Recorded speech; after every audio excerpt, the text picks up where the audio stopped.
নমস্কার জানাচ্ছি সকল দর্শক বন্ধুদের। সবার ক্ষেত্রে এটা শোনা যায়, দেখা যায় যে শত্রুর দ্বারা আমরা আক্রান্ত হয়ে রয়েছি, শত্রু আমাদের পেছনে পড়ে রয়েছে।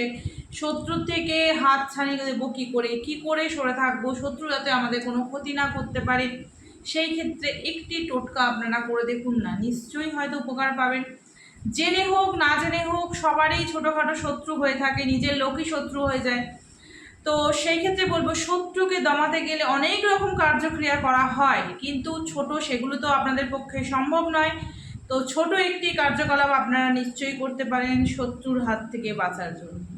কি করবেন? একটি মন্ত্র আপনারা প্রতিদিন প্রতি সময় উচ্চারণ করবেন। দেখবেন আপনাদের পেছনে যাই শত্রুতামি করে এড়াচ্ছে, যা শত্রুতামি রয়েছে, আপনাদের নামে নিন্দে করছে, আপনাদেরকে উস্কাচ্ছে, আপনার নামে অন্যজনকে উস্কাচ্ছে, তো এই সব যে পরিকল্পনা যারা করে থাকে তারা একদিন না একদিন ব্যর্থ হবেই। তার সত্ত্বেও আপনারা কি করবেন? এই মন্ত্রটি আপনারা অবশ্যই জপ করবেন। আপনারা লিখে নিন, আমি বলে দিচ্ছি। মন্ত্রটি হচ্ছে ওম হ্রিং বগলামুখী দেবী মোমো শত্রু বিনাশায় সহা। এই মন্ত্রটি আপনারা সকাল বিকেল জপ করতে পারেন।